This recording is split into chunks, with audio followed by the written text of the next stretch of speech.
contohnya teman-teman. Di daerahku kacang poro biasa juga disebut dengan kacang benguk. Inilah yang mau kita olah menjadi tempe benguk.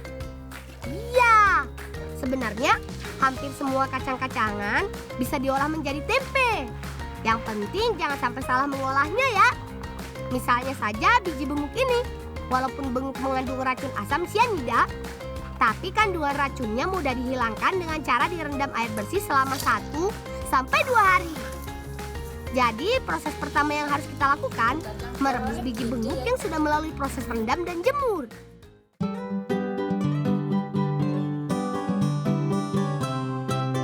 Airnya sudah mendidih tuh. Ayo Alvin, taburkan abunya. Abu ini tidak merubah rasa kacang benguk. Kata Mbah, abu bisa membuat proses pengupasan kulit jadi gampang. Ini sih resep legendaris dari Mbah. Kalau air sudah berubah warna kehitaman, angkat deh. Lalu dinginkan dengan cara direndam air bersih. Kalau sudah tidak panas, lanjut kita kupas dan bersihkan kulit luar kacang benguknya.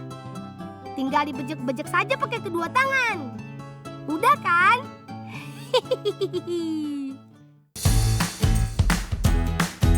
Kalau sudah, kukus deh. Kukus kurang lebih 30 menit saja. Kalau warna kacang sudah berubah sedikit kecoklatan, tandanya sudah masak. Ayo, angkat. Nah, kalau masih panas begini, belum bisa langsung diberi ragi. Kita harus tunggu sampai benar-benar dingin dulu. Kalau suhunya sudah normal, baru deh proses peragian dimulai. Tabur dan aduk sampai rata, supaya proses peragiannya sempurna. Terakhir, bungkus kacang benguk dengan daun pisang. Lalu lapisi lagi bagian luarnya dengan daun jati.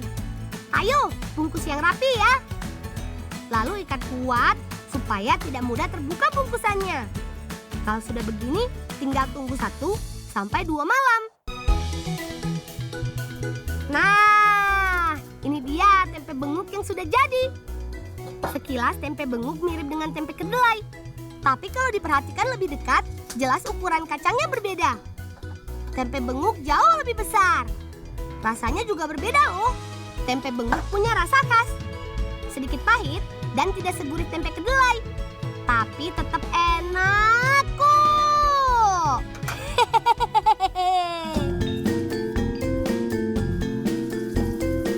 Ada kikil, ada tempe benguk.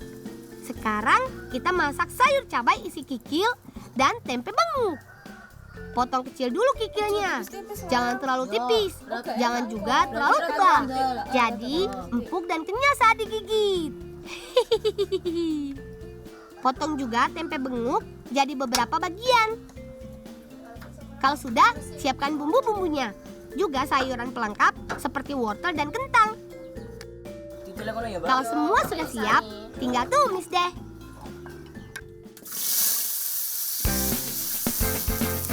Pertama, masukkan bumbu berisi bawang merah dan bawang putih, cabai merah, dan cabai hijau. Lalu tambahkan sayurannya. Beri air secukupnya. Masukkan gula merah dan garam.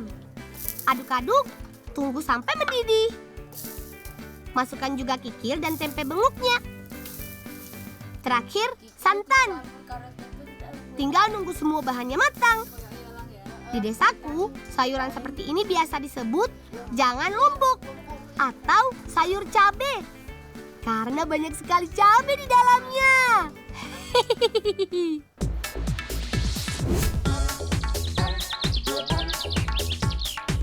Saatnya kita makan. Ayo Kak, bagi sayur kikilnya. Nggak sabar nih, pengen nyicipin rasanya. Piye, Lang? Enak apa Lang? Enak, Mbak. Enak, Mbak. Sudah aku duga. Rasanya nggak hanya enak, tapi enak banget.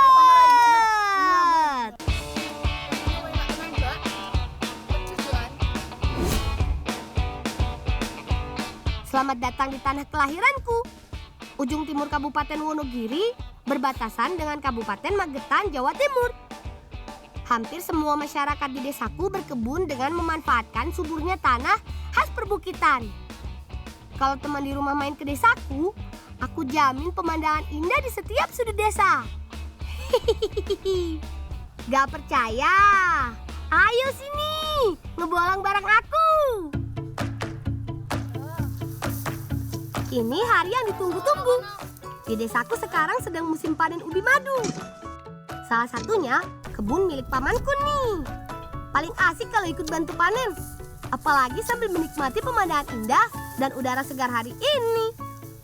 Hampir semua kebun ubi di sini sudah bisa dipanen. Jadi tinggal menunggu giliran saja. Jenis ubi yang kami panen ini adalah ubi madu.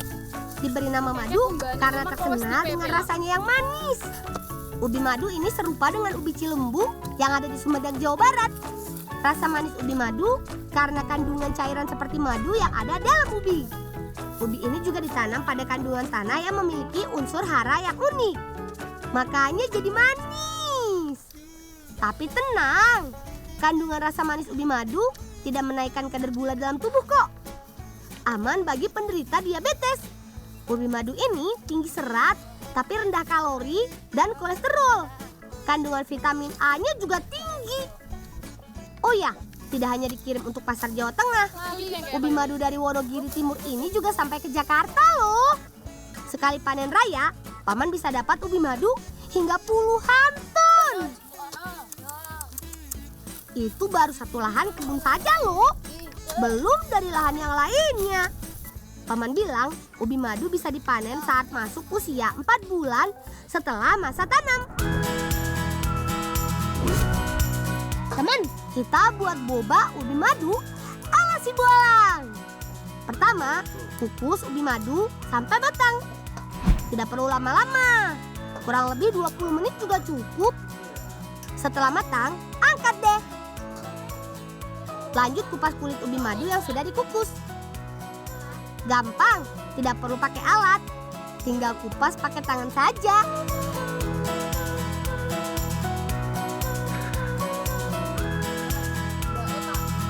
Kalau sudah, hancurkan ubi madu sampai halus.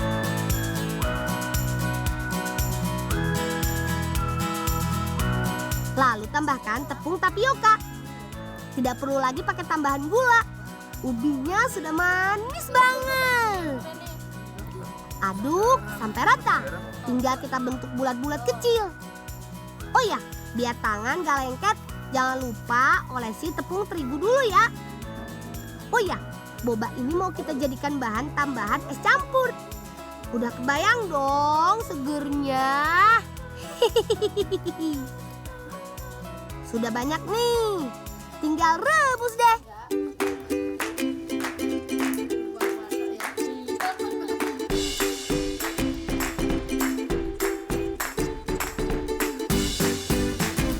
Tunggu sebentar. Kalau sudah mengembang, tandanya sudah bisa diangkat. Boba ubi madu sudah siap. Bahan tambahan lainnya juga sudah ada.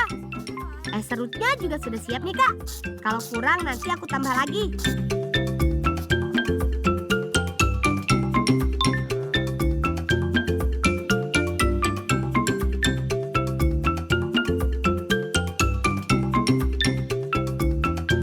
Ini dia, sudah jadi. Es campur isi boban ala si bolang. Saatnya melepas dahaga. Segernya.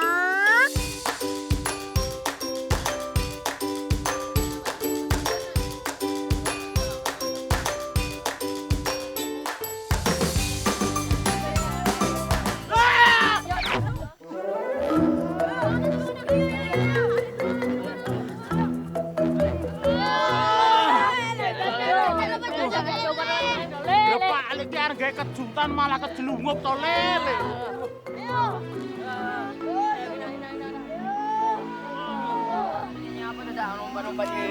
Paling arep gawe kejutan. Ben kowe kaget lho malah kejelungup. Loro ra lek kae. Walah ora loro lang, sing penting ese lang. Pak Le bisa aja nih.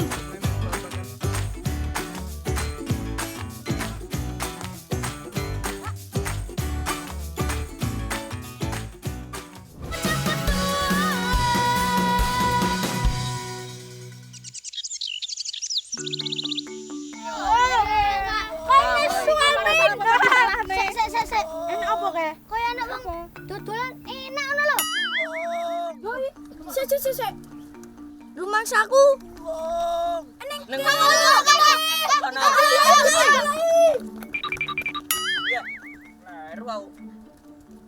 Ya ampun, Pak Le. Kenapa bisa begini? Cepat cari alat bantu, teman. Ayo, tarik lagi. 1, 2, 3. Alhamdulillah. Cari iso jeglak ke piye ta, Pak Le? Pak Lek mau ke keserempet pit lho, Lang. Pak Le ora apa-apa to. Pak Lek ki ora apa-apa lah ning. Mine Pak Lek iki kepiye iki yo? Alah, Bisa ngendi Pak Le? Syukurlah. Yang penting Pak Le gak apa-apa. Urusan mie gak usah dipikirin dulu. Nanti kita ngomong langsung ke kakak dan mbah.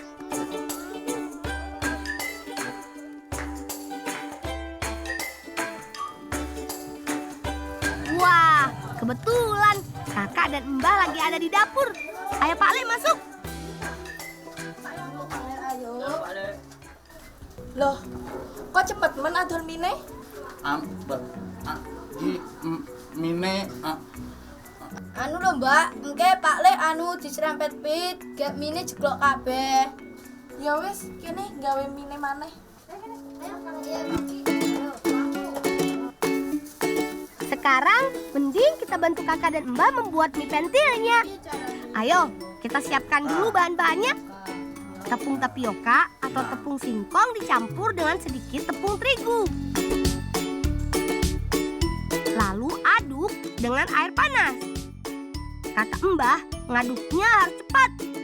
Telat sedikit saja, adonan gak akan bisa dibuat mie.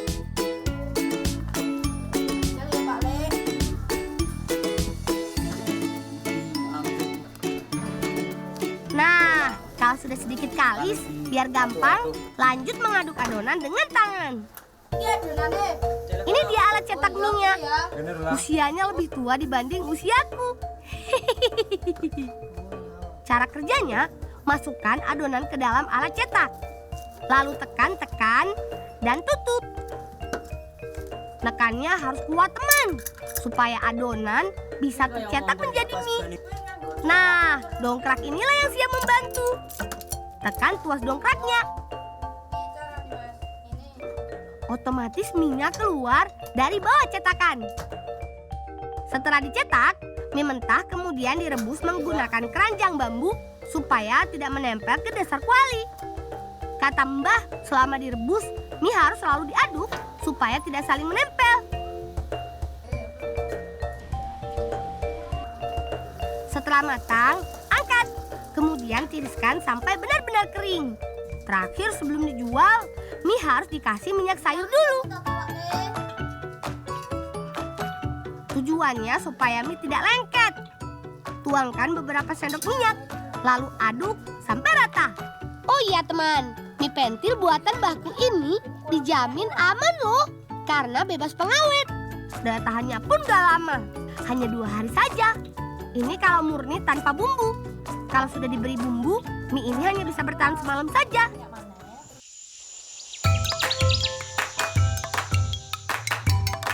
Ini dia yang baru teman.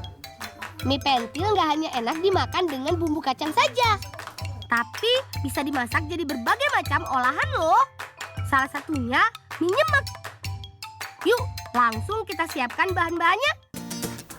Saatnya kita masak.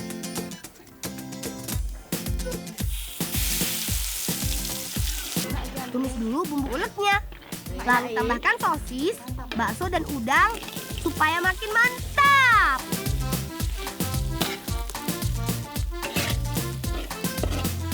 Terakhir, masukkan sayuran dan beri air secukupnya.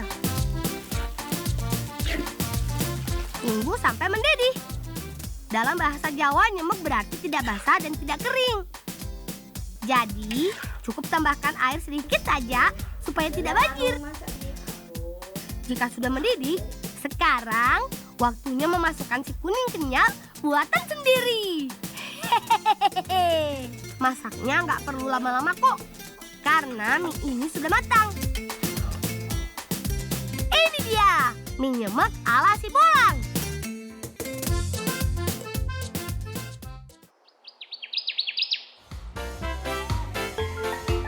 Ini dia yang ditunggu-tunggu. Ayo semuanya, selamat makan.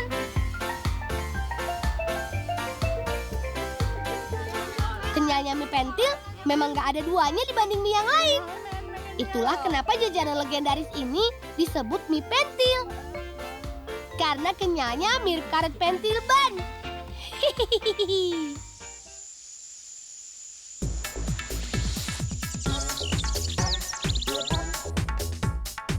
Sekarang kita bantu Paman dan Kak Rora membuat genteng yuk. Tanah yang diambil kemudian dimasukkan ke dalam mesin pres. Seperti ini jadinya teman.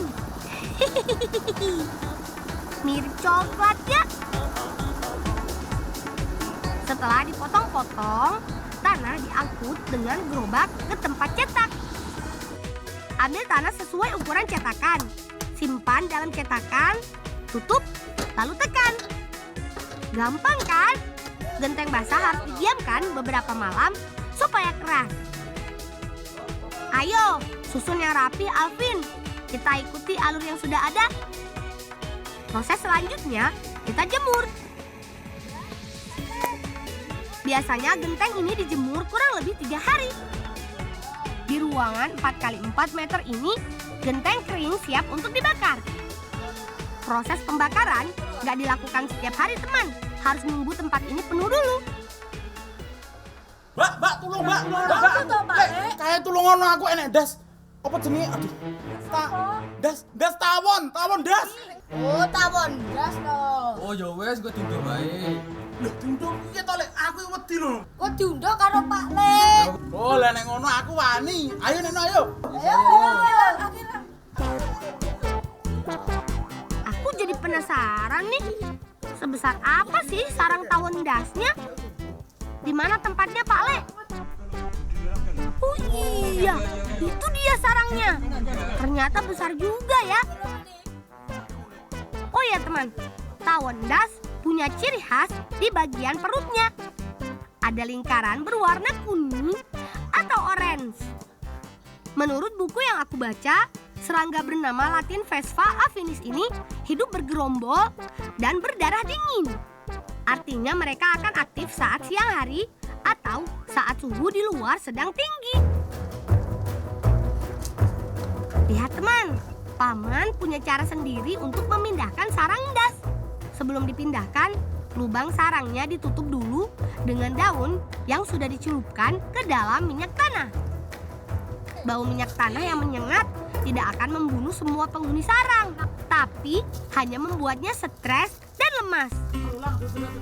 Cara ini sudah dilakukan sejak lama oleh masyarakat kami. Ayo, siapa teman-teman di rumah yang belum pernah lihat isi sarang tawon das? Seperti ini isinya teman, penuh dengan larva. Cara mengambil sarang tawon das memang berbahaya teman. Tapi bagi kami, larva endas adalah salah satu santapan istimewa loh. Ayo Falki, kita keluarkan dulu larvanya. Hati-hati ya, karena larva ini sangat lunak. Gampang banget pecah. Selanjutnya kita cuci. Sambil menunggu larva dikeluarkan, kalian bantu Kak Rora menyiapkan bahan tambahannya ya. Bawang putih, bawang merah, dan cabai merah diulek sampai halus. Minyak goreng sudah panas. Ayo kita tumis. Pertama bumbu uleknya dulu. Tumis sebentar, aduk-aduk sampai berubah warna. Lalu masukkan irisan cabai, bawang, dan pelengkap lainnya. Masukkan juga wortel dan kentang. Terakhir, tambahkan air dan sedikit santan. Tunggu sampai mendidih. Kata kakak, supaya lebih gurih, larvanya harus ditumis terlebih dahulu. Kalau sudah berubah warna, angkat lalu masukkan ke dalam masakan utama. Dimakan biasa aja enak, apalagi dibikin sayur begini ya. Pasti makin enak. Ayo teman, langsung kita makan. Pas digigit pecah di mulut. Rasanya manis, mirip kuning telur, tapi nggak ada bau amisnya.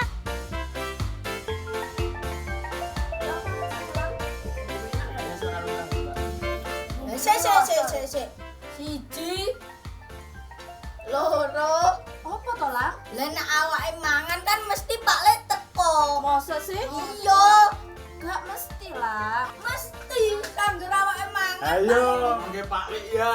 Lah, lah tenan to, Mbak. Wong teko domongi ra percaya.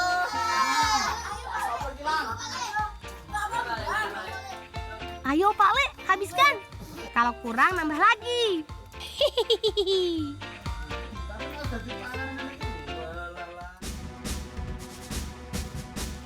Bolang si bocah petualang, kuat kakinya seperti kaki kijang, hap hap hap hap.